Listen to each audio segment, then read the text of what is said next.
Despite all the efforts and the hard work, employer and employee relationship is never the one which we expect it to be. Why that happens, right? We trade our time for money.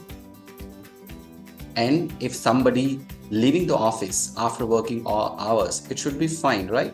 That is being professional, even if the work is pending. But that employee is being considered as a responsible and disengaged employee. Maybe why employer think that way? Because maybe the work is pending, could be the reason. But are we getting paid for task completion or spending 8 hours in the office? Even if a hardworking employee, an honest employee, work extra hours, stay late to finish some of the very, very important tasks for the company, and if he misses by chance any KPI of his or her target, then there is a deduction applied to him. And then all the policies and the norms come into the picture to protect this decision of the employer. Then after having that experience, the same employee decide to work on those things that is being told to do and leave office on time even if the work is pending, and only focusing on those tasks which is part of the KPI, ignoring the real issues on the job and the real tasks that should be finished on the job. Then again the cycle repeats. He's being considered as a disengaged and irresponsible person. And if he does the same, staying late, working on the important things to finish, and then again the reduction comes, all sort of scolding and penalties bring into the picture. What is happening exactly here? When we expect somebody to dedicate his time and energy and effort more than what is expected, we are bringing social norms in the picture. But at the same time, when somebody put in that energy, time, mindset with honesty and good intent, and there's a deduction that you didn't spend this much time in the office, you miss your KPI, then we are bringing marketing norms in the picture. There is a conflict between these two norms. And when this happens, this back and forth thing generally happens. So what is the way out?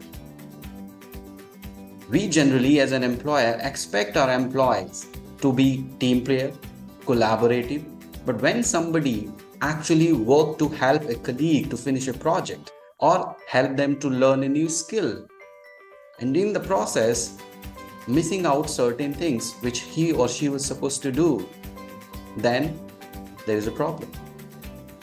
And we expect our salespeople to serve our customer going above and beyond, having a good connect with them, serving them in all sort of possible ways. But when they miss out a target of a particular month, then there is a KPI, there is a deduction in their incentives. We waste no time putting them in non-performer criteria, right? And apply all sort of deductions whichever is possible. At one hand, we are expecting our salespeople without supervision doing what a good salesperson should do, helping our customer, adding value and giving them extra services.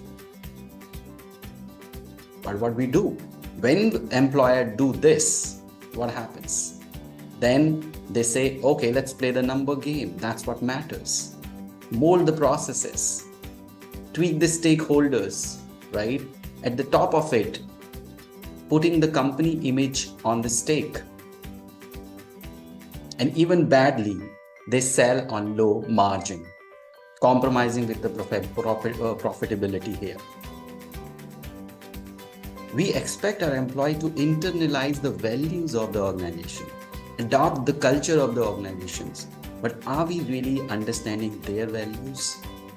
What they value? What is the escape? In all these situations, at one hand, employer expecting employee to abide by the social norms. Same way, when we open the door for somebody in respect, what if they pay us for doing this act? We don't feel good about it. right? Same way, if we ask a lawyer to give us some consultation and we don't pay him, then he will not like that. So that is the marketing norms and the social norms. And we conflict with these two worlds, then there is a problem. There is a disengagement. There is a detachment, conflict. People behave irresponsibly, working on what is good for them only, being self-centric. I'm sure no company wants that. So the way out of this is employers should be very clear what they want and why they want, what exactly they want at the end of the employee when they take an initiative.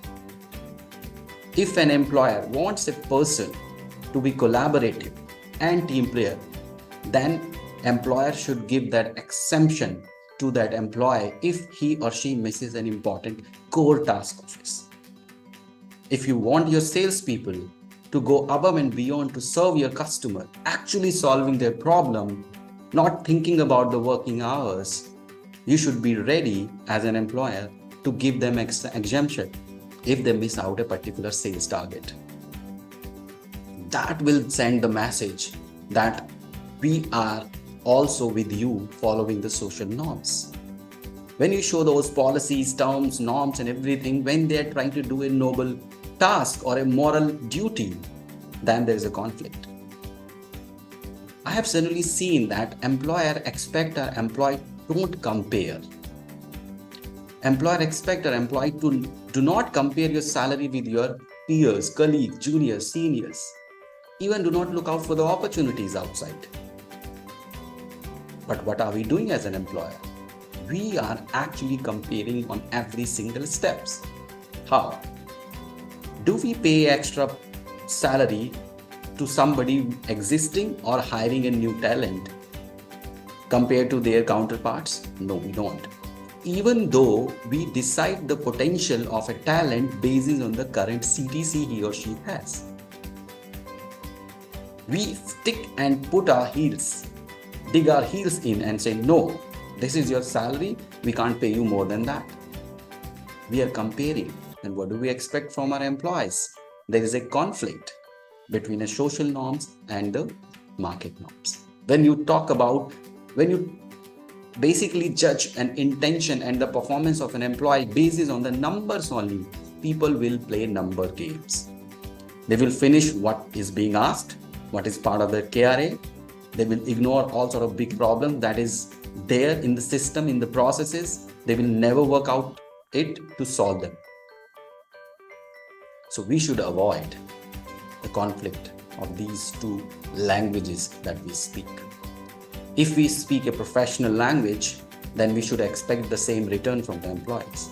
If we expect a social language, like opening a door for some elder, helping an elder to cross the road, giving some extra care to an employee or the colleague to help them learn something, to help them complete a project, these are all social norms. So we should also give those exemptions to those people. So I appeal to all the employers out there and the employee, please understand what do you want and what you are giving. There's always a reaction to the action. If we do this, if we can avoid the conflict between these two norms and the social behaviors, then we can build a great organization. So the relationship between employer and employee will be the one which everybody expects. Both will be happy, employer and employee, and they will get the best return out of these expectations from these relationships. So pause now for a second, reflect back, and connect again to take our relationship further. Thank you so much. Take care.